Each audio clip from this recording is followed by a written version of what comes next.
ਵਾਹ ਉਹਦੀ ਗਲਤ ਨਜ਼ਰ ਸੀ। ਹਾਂ ਉਹਨੇ ਮੇਰੀ ਘਰ ਵਾਲੀ ਨੇ ਕਿਹਾ ਬੰਦਾ ਗਲਤ ਹੈ, ਗਲਤ ਗੱਲਾਂ ਕਰਦਾ ਹੈ।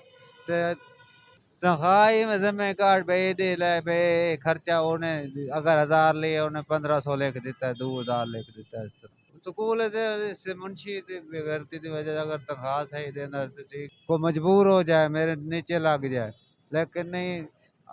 ਉਹੀ ਤੇ ਗੱਲ ਹੈ। ਹੁਣ ਵੱਡੇ ਲੋਕ ਨੇ ਅਸਾਂ ਤੇ ਹੱਥ ਬੰਨ੍ਹ ਖੜੋਂਦੇ ਆ, ਉਹ ਕਹਿੰਦੇ ਸੀ ਕੋਈ ਮਸਲਾ ਹੁੰਦਾ ਮੁਨਸ਼ੀ ਨੂੰ ਬਤਾ ਦੇ, ਗੱਲ ਹੀ ਨਹੀਂ ਸੁਣਨੀ। ਕਹਿੰਦਾ ਆਪਣੀ ਬੀਵੀ ਨੂੰ ਛੱਡ ਦੇ ਇਹ वो, ਲੇਕਿਨ ਮੇਰੀ ਬੀਵੀ ਐਸੇ ਨੇ ਮੈਨੂੰ ਇਤਮਾਦ ਸੀ। ਤੇ ਗਲਤ ਨਜ਼ਰ ਕਿੰਦੇ ਤੇ ਸੀ? ਮੇਰੀ ਘਰ ਵਾਲੀ ਦੀ ਸੀ। ਨੌਕਰੀ ਸੀ, ਕੀ ਨੌਕਰੀ ਸੀ ਉਸ ਤੇ ਨੌਕਰੀ ਦੇ ਵਿੱਚ ਆਪਣੀ इज्जत तय समय लुटेरा बन गया। अस्सलाम वालेकुम नाज़रीन, आप देख रहे हैं उर्दू स्टोरीज में हूँ आपका मेज़बान मुश्ताक खान लोधी। नाज़रीन मेरे साथ मौजूद है मज़हर अब्बास। मज़हर मुल्तान का रिहायशी है, लेकिन मुल्तान से अपनी बीवी की इज्जत बचाकर लाहौर आ गया। आइए जानने की कोशिश करते हैं कि किससे खतरा था, क्या वाक़या पेश आया, किस तरह से आया। अस्सलाम वालेकुम मज़हर। वालेकुम सलाम। क्या हाल चाल है? ठीक है। मज़हर कब आए लाहौर? लाहौर हफ्ता को हो गया। हफ्ता हो गया। हाँ जी। अच्छा मज़हर की काम करते सी होते? उत्ते डेरे डंगरां दी करदा सी। डंगरा दे काम करते? हाँ जी। ਤੇ ਕਿਉਂ ਕੀ ਇਹੋ ਜਿਹਾ ਵਾਕਿਆ ਪੇਸ਼ ਆਇਆ ਕਿ ਕਿਉਂ ਛੱਡ ਕੇ ਆ ਗਏ ਮੁਲਤਾਨ? ਨੌਕਰੀ ਸੀ, ਸਭ ਕੁਝ ਸੀ। ਨੌਕਰੀ ਸੀ, ਕੀ ਨੌਕਰੀ ਸੀ ਉਸ ਤੇ ਨੌਕਰੀ ਦੇ ਵਿੱਚ ਆਪਣੀ ਇੱਜ਼ਤ ਤਈ ਸਮੇਂ ਲੁਟੇਰਾ ਬਣ ਗਿਆ ਇੱਕ ਮੁਨਸ਼ੀ ਉੱਤੇ ਬੇਗੈਰਤ। ਕੀ ਹੋਇਆ ਕੀ ਸੀ? वाह ਉਹਦੀ गलत नजर सी। बच्चों को गालियां ਕੱਢਦਾ ਸੀ, ਤਨਖਾਹ ਨਹੀਂ ਦੇਣੀ, ਲੇਟ ਤੇ ਕਰ ਦੇਣੀ, ਬਸ ਉਹੀ ਖਾਣੇ ਦੇ ਪੈਸੇ ਦੇਣੇ। ਤੇ ਗਲਤ ਨਜ਼ਰ ਕਿੰਦੇ ਤੇ ਸੀ? ਮੇਰੀ ਘਰ ਵਾਲੀ ਦੀ ਸੀ। ਮੁਨਸ਼ੀ ਦੀ? ਹਾਂਜੀ। ਤੇ ਉਹਨੇ ਕੀ ਕਹਿੰਦਾ? ਬੜੇ ਦਬਾਅ ਸ਼ਬਾਅ ਨੇ ਪਾਇਆ ਨੇ, ਕਹਿੰਦਾ ਆਪਣੀ ਬੀਵੀ ਨੂੰ ਛੱਡ ਦੇ ਇਹ वो, लेकिन मेरी बीवी ऐसे नहीं, मैंने एतमाद से। लेकिन मैं मेरी बीवी ने आखा ये बंदा गलत है, मुझे गलत गलत करता है। ਅੱਛਾ, ਜਿਹੜਾ ਮੁਨਸ਼ੀ ਸੀ ਉਥੇ ਉਹਦੀ ਗਲਤ ਨਜ਼ਰ ਸੀ हाँ जी। ਬੁੱਢੀ ਦੇ? जी हाँ। ਤੇ ਉਹਨੇ ਹਾਂ ਉਹਨੇ ਮੇਰੀ ਘਰ ਵਾਲੀ ਨੇ ਕਿਹਾ ਬੰਦਾ ਗਲਤ ਹੈ, ਗਲਤ ਗੱਲਾਂ ਕਰਦਾ ਹੈ। ਤੇ ਉਹਨੇ ਬੱਚਿਆਂ ਨੂੰ ਗਾਲਾਂ ਕੱਢਣੀਆਂ, ਮੇਰੇ ਤੇ ਦਬਾਅ ਮਾਰਨਾ ਔਰ काम ਜਾਣ ਕੇ ਤੰਗ ਕਰਨਾ। हाँ काम कर अच्छे चंगा काम लेना दबा के, जो काम नहीं करना वो काम ही कराना। भाई अक तंग हो जाए, को मजबूर हो जाए, मेरे नीचे लग जाए, लेकिन नहीं। अल्लाह ताला गैरत हर बंदे के अंदर पाई है, जिस के अंदर ਅੱਛਾ ਮੈਨੂੰ ਦੱਸੋ, ਤੁਸੀਂ ਇਹ ਸਭ ਕੁਝ ਮਾਲਿਕ ਨੂੰ ਨਹੀਂ ਦੱਸਿਆ? ਮਾਲਕ ਨੂੰ ਕੀ ਦੱਸਣਾ, ਮਾਲਕ ਗੱਲ ਸੁਣਦਾ ਨਹੀਂ। ਉਹ ਕਹਿੰਦਾ ਸੀ ਮੁਨਸ਼ੀ ਨੂੰ ਜੋ ਮਸਲਾ ਮੁਨਸ਼ੀ ਨੂੰ ਬਤਾ ਦਿਓ। ਉਹ ਜਿਹੜੀ ਜਿੰਦੇ ਚ ਮੁਨਸ਼ੀ ਕਸੂਰਵਾਰ ਹੈ ਉਹ ਕਿਹਨੂੰ ਦੱਸੇ? ਉਹੀ ਤੇ ਗੱਲ ਹੈ। ਹੁਣ ਵੱਡੇ ਲੋਕ ਨੇ ਅਸਾਂ ਤੇ ਹੱਥ ਬੰਨ੍ਹ ਖੜੋਂਦੇ ਆ, ਉਹ ਕਹਿੰਦੇ ਸੀ ਕੋਈ ਮਸਲਾ ਹੁੰਦਾ ਮੁਨਸ਼ੀ ਨੂੰ ਬਤਾ ਦੇ, ਗੱਲ ਹੀ ਨਹੀਂ ਸੁਣਨੀ। ਆਪ ਗੱਲ ਨਹੀਂ ਸੁਣਦੇ? ਹਾਂ, ਉਹ ਆਣਾ ਮਹੀਨੇ 2 ਬਾਅਦ ਆਣਾ। ਮਾਲਿਕ ਆਂਦੇ ਹੀ ਨਹੀਂ? ਹਾਂ।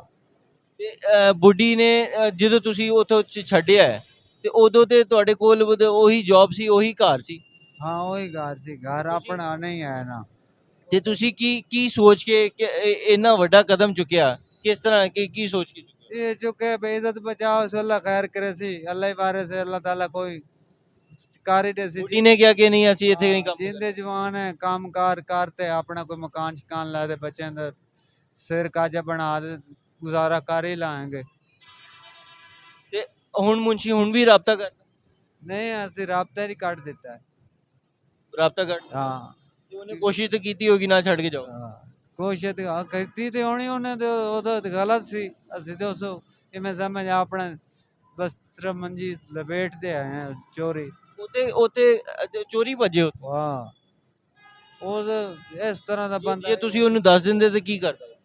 ਵੇਲੇ ਜਨਾਬ ਬੜੇ ਵੱਡਾ ਉਹ ਇਵੇਂ ਸਮੇਂ ਉਹਦੇ ਸਾਲੇ ਬੜੇ ਵੱਡਾ ਹੁੰਦਾ ਪਿਆ। ਉਹ ਤਾਂ ਸਾਰੇ ਰਕਬਾ ਬਾਗ ਸ਼ਾਗ ਸਾਰਾ ਉਹਦੇ ਕੋਲ ਉਹਦੇ ਕੰਟਰੋਲ 'ਚ? ਉਹਦੇ ਕੰਟਰੋਲ ਉਹ ਤੇ ਵਿੱਚ ਕੁਝ ਵੀ ਕਰ ਸਕਦਾ? ਕੁਝ ਵੀ ਕਰ ਸਕਦਾ ਹੈ। ਉਵੇਂ ਸਮੇਂ ਜੋ ਉਹਨੇ ਬੁੱਢੀ ਨੂੰ ਵੀ ਲਾਲਚ ਤੇ ਦਿੱਤੀ ਹੋਈ? ਦਿੱਤੀ ਹੋਣੀ, ਲੇਕਿਨ ਮੇਰੀ ਬੁੜੀ ਕੰਮ ਨਹੀਂ ਕਰਦੀ, ਨਹੀਂ ਮੰਨੀ? ਨਹੀਂ ਮੰਨਦੀ, ਉਹਨੇ ਇਨਕਾਰ ਦਿੱਤਾ? ਹਾਂ। ਇਹ ਤੇ ਚੰਗੀ ਗੱਲ ਹੈ ਨਾ ਕਿ ਬੁੱਢੀ ਉਹਨੇ ਦੌਲਤ ਨੂੰ ਠੁਕਰਾ ਕੇ, ਸਭ ਕੁਝ ਠੁਕਰਾ ਕੇ ਫਿਰ ਤੁਹਾਨੂੰ ਤੁਹਾਡਾ ਸਾਥ ਦਿੱਤਾ। ਬਿਲਕੁਲ ਮੇਰੇ ਬੱਚੇ ਵੀ ਆਸਰਾ ਵੀ ਹੈਗੀ, ਸਭ ਕੁਝ ਹੈਗੀ, ਲੇਕਿਨ ਤੁਹਾਡੇ ਨਾਲ ਫੁੱਟਪਾਥ ਤੇ ਬੈਠੇ ਆ। ਫੁੱਟਪਾਥ ਤੇ ਬੈਠੇ। ਅੱਛਾ ਮੈਨੂੰ ਇਹ ਦੱਸੋ ਕਿ ਹੁਣ ਕੀ ਅੱਗੇ ਕੀ ਸੋਚਿਆ, ਅੱਗੇ ਕੀ ਕਰੋਗੇ ਕੰਮ? ਕੰਮ ਕਰਾਂਗੇ, ਅੱਲਾ ਕਰ ਮਿਹਨਤ ਕਰਾਂਗੇ, ਕੋਈ ਨਾ ਕੋਈ। ਬੱਚੇ ਹੈਗੇ ਨੇ? ਹਾਂ ਹਾਂਜੀ, 3 ਬੱਚੇ। ਕਿੰਨੇ ਬੱਚੇ ਨੇ? 3। 3 ਬੱਚੇ ਨੇ? ਹਾਂਜੀ। ਕੀ ਕਰਦੇ ਨੇ? ਕਿੰਨੀ ਉਮਰ ਹੈ? ਬੱਚੇ 10 ਸਾਲ ਹੈ ਵੱਡੇ ਮੁੰਡੇ ਦੇ। ਅੱਛਾ। ਉਸ ਤੋਂ ਨਿੱਕੀ ਕੁੜੀ ਹੈਗੀ, ਉਹਦੇ ਹੈਗੇ 7 ਸਾਲ, ਅੱਛਾ ਉਸ ਤੋਂ ਨਿੱਕੀ 4 ਸਾਲਾਂ ਦੀ ਹੈ।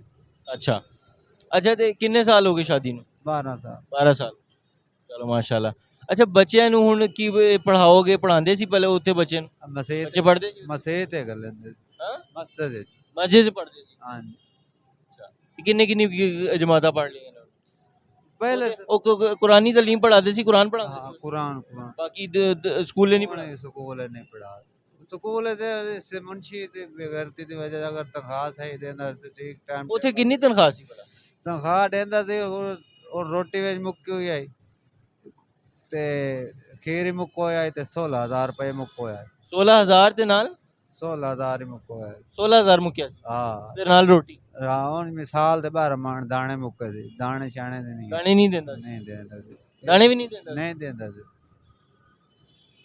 ਨਾ ਦਾਣੇ ਦਿੰਦਾ ਸੀ ਨਾ ਉਹ ਤਨਖਾਹ ਵੀ तनख्वाह ही मतलब मैं कार्ड पे दे ले पे खर्चा उन्हें अगर 1000 लिए उन्हें 1500 लिख देता है, 2000 लिख देता है इस तरह। ਇੱਕ ਤੁਹਾਨੂੰ ਕਿਦੋਂ ਪਤਾ ਲੱਗਾ ਕਿ ਮੁੰਸ਼ੀ ਦੀ ਨਜ਼ਰ ਪੈੜੀ ਹੈ ਇਹਨੂੰ ਪਤਾ ਹੈ ਤੇ ਉਹਦੀ ਗੱਲਾਂ ਤੋਂ ਲੱਗਾ ਮੇਰੀ ਬੀਵੀ ਨੂੰ ਉਹਨੇ ਗੱਲਾਂ ਕੀਤੀਆਂ, ਉਹਨੇ ਬੀਵੀ ਨੂੰ ਕੀ ਕਿਹਾ ਗਲਤ ਗੱਲਾਂ ਕਰਦਾ ਸੀ। ਗਲਤ ਗੱਲਾਂ ਕਰਦਾ ਹਾਂ ਮੇਰੀ ਬੀਵੀ ਨੇ ਬਤਾਇਆ ਇਹ ਬੰਦਾ ਗਲਤ ਹੈ। ਨਹੀਂ ਤੇ ਤੁਸੀਂ ਤੁਹਾਨੂੰ ਉੱਥੇ ਹੀ ਤੁਸੀਂ ਨਾਲ ਹੀ ਰਹਿੰਦੇ ਸੀ ਜਾਂ ਤੁਹਾਨੂੰ ਕਿਤੇ ਬਾਹਰ ਵੀ ਭੇਜ ਦਿੰਦਾ ਸੀ ਜਾਂ ਕੁਝ ਇਸ ਤਰ੍ਹਾਂ ਨਹੀਂ ਨਾਲ ਰਹਿੰਦਾ, ਮੈਂ ਡੰਗਰਾਂ ਦੀ ਕਰਦਾ ਸੀ ਬਾਹਰ ਮੈਂ। ਕਿਸੇ ਕਿਸੇ ਕੰਮ ਵਾਸਤੇ ਉਹ ਕਿ ਉਹਨੇ ਕਹਿਣਾ ਕਿ ਜੀ ਮੁੰਸ਼ੀ ਨੇ ਕਹਿਣਾ ਜੀ ਫਲਾਨੀ ਜਗ੍ਹਾ ਜਾਓ ਫਲਾਨੀ ਜਗ੍ਹਾ ਤੋਂ ਇਹ ਲੈ ਕੇ ਆਓ ਕਰਕੇ ਆਓ ਉਹ ਜਦੋਂ ਮੈਨੂੰ ਪਤਾ ਲੱਗਾ ਨਾ ਵੀ ਇਸ ਤਰ੍ਹਾਂ ਮੇਰੀ ਬੀਵੀ ਨੇ ਬਤਾਇਆ, ਮੈਂ ਤਾਂ ਕਦੀ ਗਿਆ ਨਹੀਂ ਸੀ। ਪਹਿਲੇ ਤੇ ਆਂਦਾ ਵੈਂਦਾ ਸੀ ਨਾ ਵੀ ਜੇ ਆਪਣੀ ਚੀਜ਼ ਲੈਣੀ ਹੋਵੇ ਜਾਂ ਮੁਨਸ਼ੀ ਦੀ ਲੈਣੀ ਹੋਵੇ ਜਾਂ ਪਹਿਲੇ ਤੇ ਜਦੋਂ ਦੀ ਉਹਦੀ ਨੀਅਤ ਖਰਾਬ ਹੋਈ ਹੋਵੇ ਫਿਰ ਬਾਅਦ ਚੋਂ ਨਹੀਂ ਜਾਂਦੇ ਮੈਂ ਜੇ ਮੇਰਾ ਦਿਲ ਹੀ ਪਟੀ ਗਿਆ। ਮੈਂ ਆਖਿਆ ਇਹ ਬੇਗੈਰਤੀ ਹੈ, ਜਦੋਂ ਮੇਰੀ ਘਰ ਵਾਲੀ ਨੇ ਬਤਾ ਦਿੱਤਾ ਹੈ ਤੇ ਮੈਂ ਆਪਣੀ ਇੱਜ਼ਤ ਆਪ ਹੀ ਭਾਰਾ ਦੇਣਾ, ਆਪਣੀ ਇੱਜ਼ਤ ਬਚਾ ਦੇ ਤੇ ਇੱਥੇ ਆਇਆ, ਅੱਲਾ ਕਰਮ ਕਰੇਗਾ। ਤੇ ਕਿੰਨਾ ਅਰਸਾ ਹੁਣ ਪਹਿਲੇ ਪਤਾ ਲੱਗਿਆ ਸੀ ਤੇ ਤੁਸੀਂ ਆਪਣੇ ਉੱਥੇ ਰਹੇ महीना पहले रही है। ਮਹੀਨਾ ਪਹਿਲੇ ਪਤਾ ਲੱਗਾ हाँ महीना पहले। ਮਹੀਨਾ ਉੱਥੇ ਰਹੇ हाँ लेकिन वो दिन ही नहीं अच्छा ही हुई, फिर छड़ दे आ गए। ਸਭ ਕੁਝ ਛੱਡ ਕੇ ਆ ਗਏ हाँ ਹੁਣ ਬੱਚੇ ਕਿੱਥੇ ਨੇ बच्चे मेरे नाल हैं। ਬੱਚੇ ਨਾਲ ਹੀ ਨੇ हाँ ਪੈਸੇ ਹੈਗੇ ਨੇ ਕੁਝ ਰੋਟੀ ਛੋਟੀ ਖਵਾਈ ਬੱਚੇ बस चल रही है मेरे पास। ਇੱਥੇ ਕੋਈ ਕੰਮ ਲੱਭਿਆ ਕੋਈ काम लग पैंदा या नहीं लगता बस अड्डे ते। नाज़रीन ये मेरे साथ मौजूद था मज़हर अब्बास मुल्तान का रिहायशी मुल्तान में एक डेरे पे काम करने वाला ये एक नौजवान जिसकी जवां साल बीवी उसके साथ थी, उसके 3 बच्चे हैं जो उसके साथ थे। एक वडेरे के यहाँ काम करता था लेकिन उसके मुंशी की गलत निगाह मतलब बदनीयती जो उसकी बीवी के लिए थी उसकी वजह से अपनी इज़्ज़त को बचा के अपनी बीवी की इज़्ज़त को बचा के मज़हर आज लाहौर का उसने रुख किया है, अपना सब कुछ छोड़ छाड़ के वहाँ पर और ये भाग आया है अपनी बीवी की इज़्ज़त बचा के। ये इंसान की जो गैरत होती है वो बड़ी बड़ी कीमत होती है उसकी, वो हर चीज़ से अफजल होती है, हर चीज़ से ऊपर होती है। इंसान चाहे अमीर हो या गरीब हो, गैरत किसी की मिरास नहीं है, गैरत हर बंदे की होती है और हर बंदे की इज़्ज़त अपनी होती है। और मेरे ख्याल से अगर जो ये बड़े लोग होते हैं इनको अगर ये अपने मुलाजमों की अपने मुलाजमीन की इज़्ज़त करना नहीं जानते तो एक वक्त आएगा कि खुदा की लाठी बड़ी बेआवाज़ है, वो जिस टाइम पे वो चलेगी तो फिर आपकी अमारत आपके रुतबे आपके कुछ नहीं देखा जाएगा। वो फिर हिसाब होगा, फिर इंसाफ होगा और तराजू के पलड़े फिर बराबर होंगे क्योंकि वो अल्लाह का दरबार है। बहुत शुक्रिया, अपना ख्याल रखिएगा, अल्लाह हाफ़िज़।